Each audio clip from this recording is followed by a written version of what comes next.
Hey, if you're a mom who grew up suffering in silence because you didn't have your mom to be able to confide in, girl, I am here to encourage you today that it does not have to be that way between you and your children. You can craft and develop a relationship with your children where they feel safe with you and where they are more than happy and look forward to sharing what's going on in their lives with you because you are a safe person, you are interested, and they respect the way that you have carried yourself. They respect the wisdom that you carry and want to make the most of that. It is not automatic. If you are not careful, you repeat the same mistakes, and out of your own resentment or out of what you lacked, you see yourself as lacking. And if you still see yourself as lacking, you will cause others to lack what you could give them. It takes a willingness to do the work, to learn how to express yourself to other people, other women in particular, to find your own people that are safe, that you can confide the things that you are going through with them and they be safe to contain it, safe to give you counsel about it. And when you've received that out of the fullness that you receive, you're able to give to others. So it has been last night I had an experience talking with my daughter. I have two sons and a daughter. I have this relationship with all three of them. I thank God for that. I put a lot of intentional effort into developing that with them. But I'm just encouraging you because my heart is full from having talked with my daughter last night, and I saw that she had some things on her mind, and I tried to ask her about it a couple days ago, and she said she was fine. And we know they're not fine when they say they're fine. I could tell she wasn't fine. But then last night, getting ready to go to bed, and here's a tip for you in case you didn't know, especially if you have younger children. Right before they go to bed is a lot of the time that they want to talk. It's almost as if children know better than adults that they don't need to go to bed with certain things on their mind, or that if they have, it hasn't boded well for them, or bade well. How do you say that? Anyway, it hasn't done them well. And so she wanted to get some things off her chest before she went to bed. And I did a lot of listening, maybe too much talking, because I'm a woman with opinions. So I probably maybe offered too much more than I should have. But at the end, she thanked me for listening. So I felt like I did more listening than talking. But the point is that she felt comfortable and able to share with me a few things actually that had been weighing her down. And man, it was like I stepped outside of myself for a second and saw myself. And I was like, you are that mama.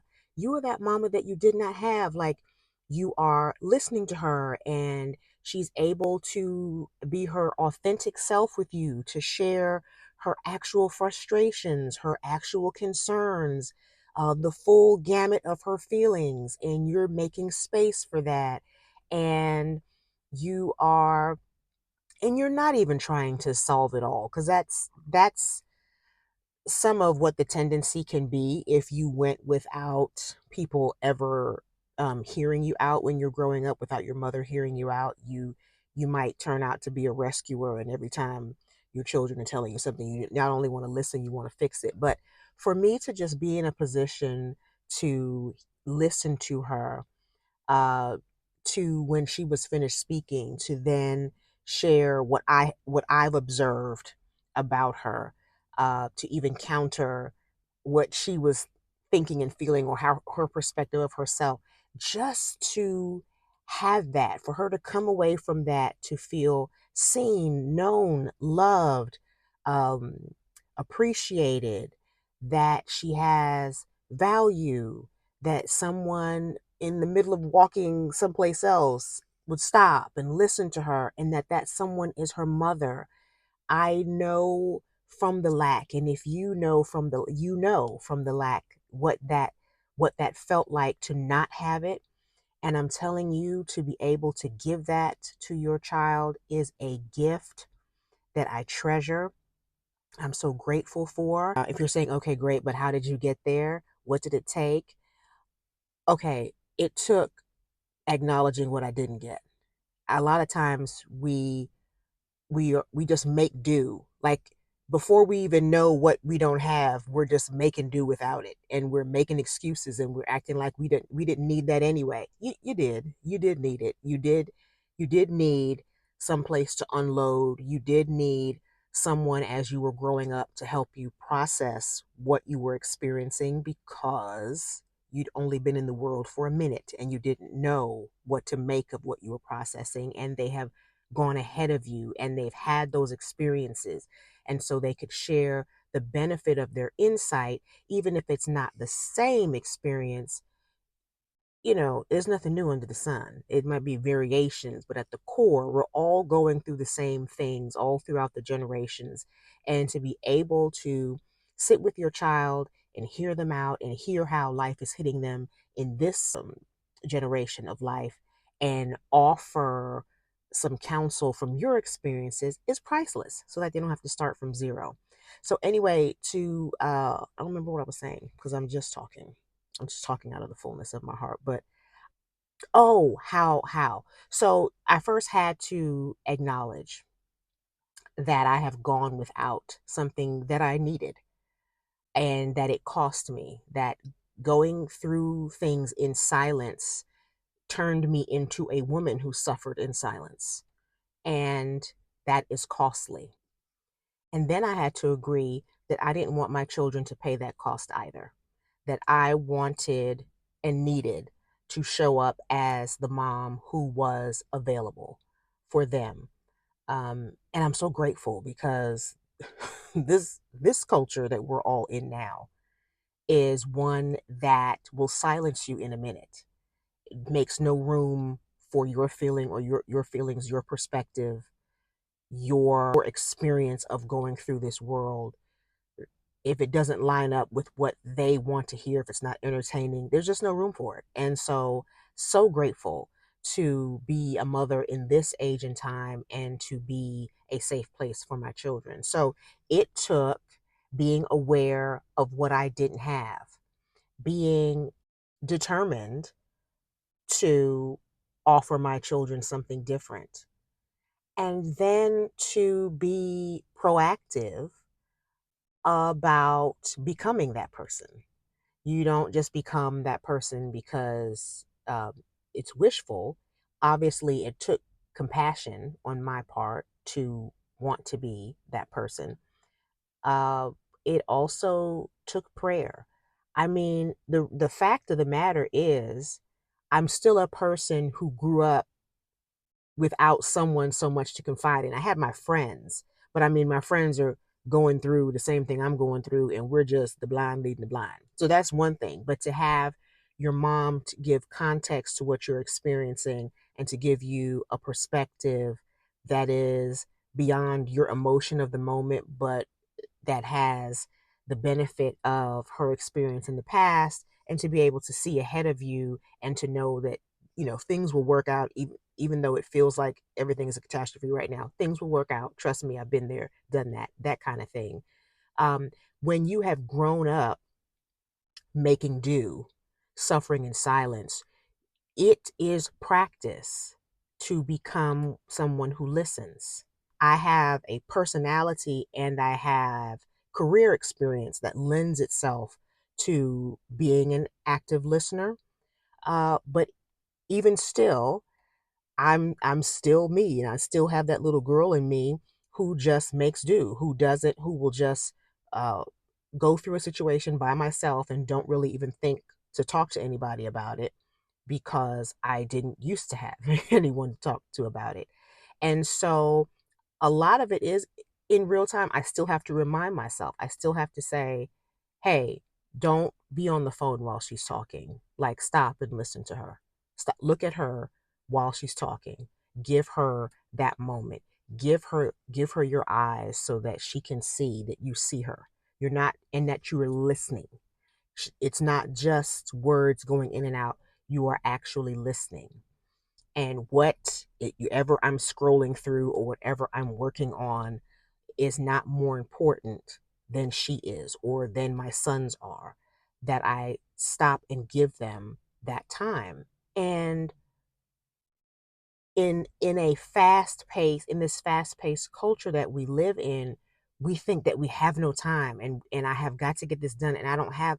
But really, these kids need 10, 15 good minutes of our attention at a time, and it does wonders for their esteem. It does wonders for them feeling like they are not just a number that people are trying to gather and count up as likes on their feed, that they are real people with real issues that need real attention, even not even to solve it for them, but to hear them out. And sometimes as they're talking, they are processing through and coming to their own conclusions, but to give them the gift of your attention and to be able to give your children that when you didn't have it yourself is a place of power. And it makes what you went through not for nothing. It makes what you went through something that didn't weaken you, but empowered you to be a better version of yourself. Because if you just went on in the way you could have, if you just did to them what was done to you, anybody could do that. But to recognize the things that you have gone without in your childhood, particularly in your relationship with your parents, and in this is motherhood unmasked, so we're all about motherhood over here. But to really um, own your stuff and own what you didn't have and how that impacted you, and to say, I'm going to be intentional about doing a new thing. And even if I don't know how, I'm going to find out how. And I'm going to let people know what I need to work on. And maybe if I see someone who I notice is very intentional, very attentive to their children when they're speaking, creating an environment that lends itself to sharing, I can observe that. I can pick that up. I can say, "Hey girl, can you pray for me that I can do that? I want to be more like that, I realize that I'm not." And just knowing something is half the battle. Just awareness gives you the opportunity to put things in place, to just be more attentive to what you're doing and what you're not doing, so that you can slowly turn the tide. Being aware is half the battle. And then sometimes you might need some help. You might need some counseling. You might need to talk to your pastor. You might need to get a therapist. Uh, you can do all of those things, but being attentive to your own life, attentive to your own heart, and stopping and thinking, what did I need that I didn't get? What do I need to give myself so I'm equipped to now give that to my children? Because you can't give from an empty well. You can't just make do. If you didn't get it from somewhere, get it from someplace else. But be stocked, be equipped with it so that you can offer it to your children. I just wanted to come on here because I'm just excited. I'm excited. It's not like they only started talking to me yesterday, but it's one thing when your children as little kids feel safe with mommy and want to tell mommy all the stuff.